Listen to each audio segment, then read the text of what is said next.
عيسو ميركز تولا جوكتان باكوسو دوادا برنامج قارا وتلفزيونka caalamiga ee Hon Cable TV uu idinka diyaariyay qaar ka mid ah jaaliyada Soomaaliland ee ku dhaqan dalka Jarmalka iyo waliba wakiilka Soomaaliland u fadhiya dalka Jarmalka iyo qurba joog afkaartooda ka dhibanaya sida ay u arkaan shirka lagu qabanayo 23ka bishan February ee ay ku jirno magaalada London ee dalka Ingiriiska shirkaasi oo ku baqay ra'iisul wasaare David Cameron isla markaana uu sheegay in dhammaan uu ku soo casuumayo ummadda Soomaaliyeed telefishinka caalamiga ee Hon Cable TV ayaa maanta mar uu booqday xafiiska ama wakiilka xafiiska uu ku leeyahay magaalada Bonn ee dalka Jarmalka ayaa waxa uu idinka diyaariyay warbixintan waxaana ugu horeyn halkan ka soo qayb galay barnaamijkan aanu marti noogu ah waa Cabdi Aadan Warsame safiirka Soomaaliland ama wakiilka Soomaaliland u fadhiya dalka Jarmalka waxaanu ku magac dheeryahay Abu Hurayra waxaa dhinacayga isna fadhiya Maxamed Xuseen Dacsi oo ah gudoomiyaha jaaliyada Soomaaliland ee dalka Jarmalka dhinacayga kale waxa fadhiya Cabdi Michael oo ah xogayaha guud ee jaaliyada Soomaaliland ee dalka Jarmalka isaguna Ismaaciil Aadan Ahmed waxa uu kamid yahay jaaliyada Soomaaliland ee dalka Jarmalka isla markaana waxa weeye kaashiyeer iyo xubin kamid ah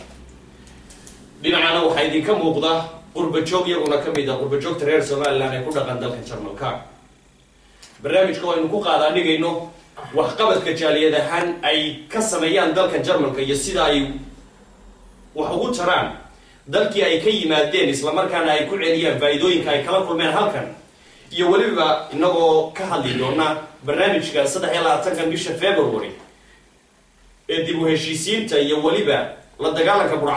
burcadbadeedka iyo xasiloon ku soo dabaalida dalka Soomaaliya lagaga hadlayo kaasi oo la sheegay Soomaaliland lagu casuumay marka hore ku soo dhaw safiir ama wakiil telefishinka caalamiga ee Hon Cable TV yaa ku dhaw gudoomiye ku soo dhaw telefishinka caalamiga ee Hon Cable Mustafa aad baad mahadsantahay ku soo dhaw ku soo dhawaada Ismaaciil Cabdi Maxamuud iyo aad baad mahadsantahay waan ku dhaw mahadsantahay Mustafa وكيل أما السفير مدني عبدي آدم وسمع بريرة وحين كون هاي نايس ده على تكبيشة فبراير لو قبنا يوم مقالة لندن شركة قبنا يوم الصومالية شركة سيول شقي جمهورية الصومال لانين كقيد جليس واسيد فكر كاجو أدن كقيد دلك الشركة سي والله الشركة دي أيا بريها هو المغليني شركة هذه تروح في عين إن الشركة أجنديس لقوا رقم ومركز وحي لا تجي لها بالباريش الله صايستو ومركز واحد يقدر تفتكرين هذا مش لكن هذه واحد نقلي أيامها إن أجنديه وراه إن الشركة مدة صغيرة يعني وساعدني واللي بيلاش ساعدوا لها كل واحد يقول ده هلك إن ده واحد يقولون كان شركة أبوي ay soo qabsadeen oo iyagu ay soo maamusheen oo meesha ilaa imanaya way mudada yar kooban kuma soo koobeen waxa weeye dadkana in loo yeeriyo oo loo yiraahdo saasaan deegaanay saasa ku shaqeynaysa ayuu way tahay laakiin anigu waxaan oran lahaa hadii ay arintu sidan shalayna waxa hadlay wasiirka arrimaha dibadda Soomaaliya oo David Cameron la hadlay David Cameron ku dhiisuna wuxuu sheegay إن شركة أنا سيدا هين Soomaaliya sidii loo caawin lahaa oo Soomaaliland ku jirto ayaa laga wada hadlayaa meesha laakiin aan ka dhaxgal safiir shirka ashandiisa waa laga warhayaa sida uu ka dhawaajiyay wasiirkaaga arrimaha dibadda Dr. Maxamed Cabdilaahi waxaana jirtay inuu soo bandhigay isla markaana uu khudbad u jeediyay ku sheegay in shaki Soomaaliland ku jiray oo shirka kaga jiray uu meesha ka baxay isla markaana qodobada uu sheegay kamid ahaayeen in Soomaaliland qayb ka ahayn dadka la heshiisiinayo ee meesha Soomaaliland ay la mid tahay kontonka dawladood ee ka soo qayb galay iyadoo nasabkii aqoonsiga buuxa haysan laakiin haddana aan Ingiriisku ku qasbaynin in halka fadhiisato taas ma aan oran karin Soomaaliland shakigu uu kaga baxay waa la oran karaa أنا أقول له دور مغلي لكن أجنها يعني سيدا لو أجهده أيا وقت تبيني ساسو تدخل بريها ومشغول سنة وعليها بين الدور هذه ما راح يدركوا كاركين تي في كاركين كل كا أنتوا واحد هاي أنا هو رأسنا الشركة هذه الشركة أنا wax problem inoo keeni goonisutaageena iyo ictiraafka somaliland oo gaar ahaan wixii dee macaawanooyina iyo arrimaha aada u shirku yahay aan wax siyaasada ku jirin oo wax waxiliyeena ku jirin waa shir wanaagsan baa leeyahay hala tago okay anu wareego maxamed xuseen dhacsi gudoomiyaha jaaliyadda somaliland ee dalkan jarmalka maxamed waa sidee fikirkaaga ku aadan adigoo maqlayay safiirka somaliland u fadhiya dalkan jarmalka horta marka horeysa asalaamu calaykum waraxmatullahi wabarakaatu waxaan halkan ka salaamayaa dhammaan shacabka reer somaliland meel kastoo ay adduunka ka joogaan waxaan halkan maanta mahad gaar u soo jeedinayaa tv-ga honka ebel oo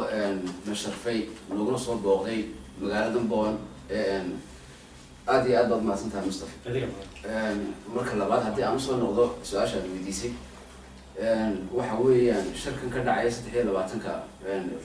February waxa weeye waa fursad aad iyo aad u qaaliya waa in fursadda aynu ka faa'iidaysano maadaama oo ay kasoo qayb galayaan konton wadan oo caalamkii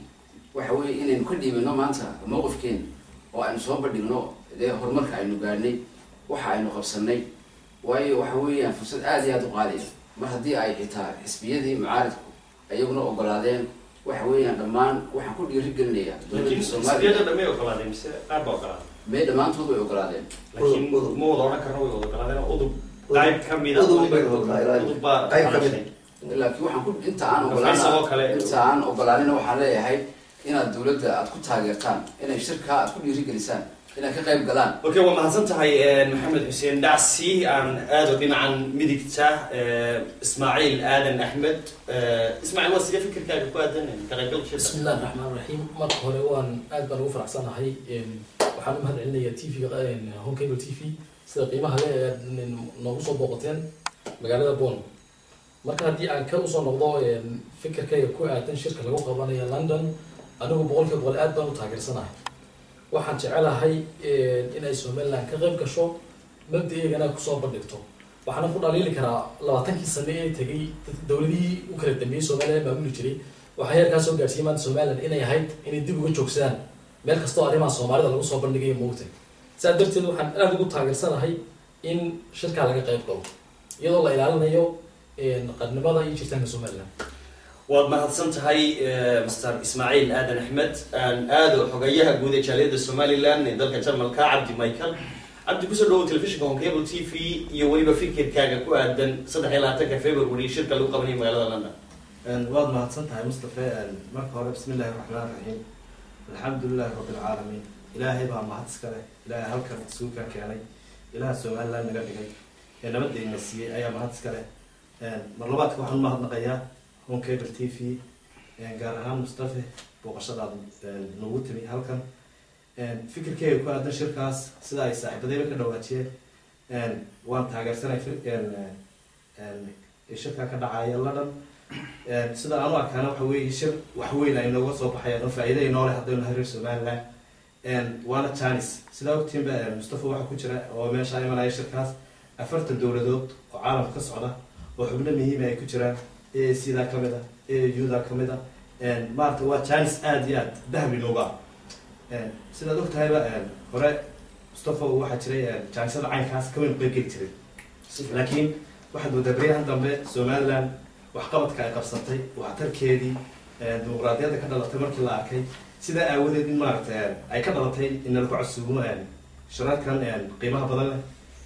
waxaana filayaa berigii hore waxaa jiray ictiraaf waxa loola jiray daaqada ayuu soo saaran yahay laakiinse maanta waxaad moodaaba in aan idhaahdaba inuu albaabka uu soo taagan yahay taasna ay inaga faa'iido inuu waa mahadsan tahay waan taageersana shirkaas cabdi michael maxamuud jaamac warsame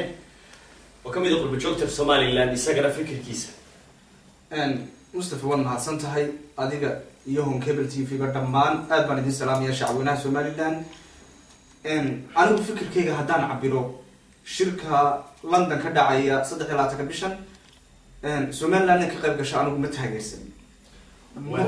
waa aniga fikirkayga si fiican aan u gudbo dhinaca cabdikariin khadar diiriye oo kamid ah isna qurba joogta somaliland bismillahi raxmaan raxiim waan ku salaamay mustafa marka hore iyo adiga honkable t v-ga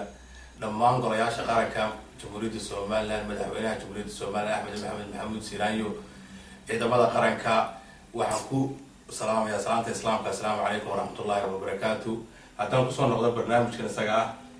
waan taageersanay shirka inay somaliland ka qayb gasho waayo waa 40 dowladood baa iskugu imanaya konton dowladood sida maqalay 50 dowladood baa iskugu imanaya waa inay ka hor cadeysaa mabda-eega waa inay qarannimadeeda ka hor cadeysaa waayo albaab xidhan cidinama soo gasho ictiraafka somaliland wuxuu ku jiraa in beesha caalamka la hordhigo waayo dukaanka qofka hadduu hoosta kasoo xidha cidna waxba kama iibsanayso waxaan kaloo u sheegaya dadka jahiliyadda somaliland ee UK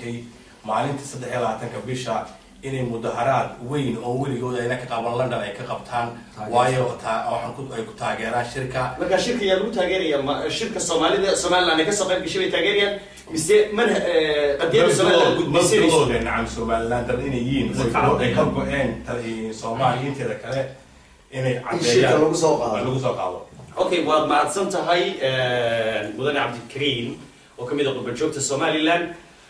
dhamaantiin waad mahadsantihiin sida quruxda badan aad fikirkiina ugu soo gudbiseen shacabweynaha idin daawanaya ee ku hadla afka Soomaaliga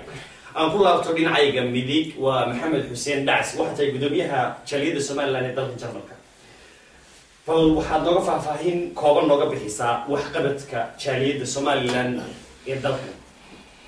waad mahadsantahay Mustafa halka kuma soo koobi karo waxqabadka iyagu aad buu badan yahay marka haddii aan maadaama aynu maanta halkan isugu nimid aynu ka doodno arrimo ka fara badan oo muhiima waxaan isku dayayaa insha Allah bal inaan soo yaro koobo marka waxa weeyaan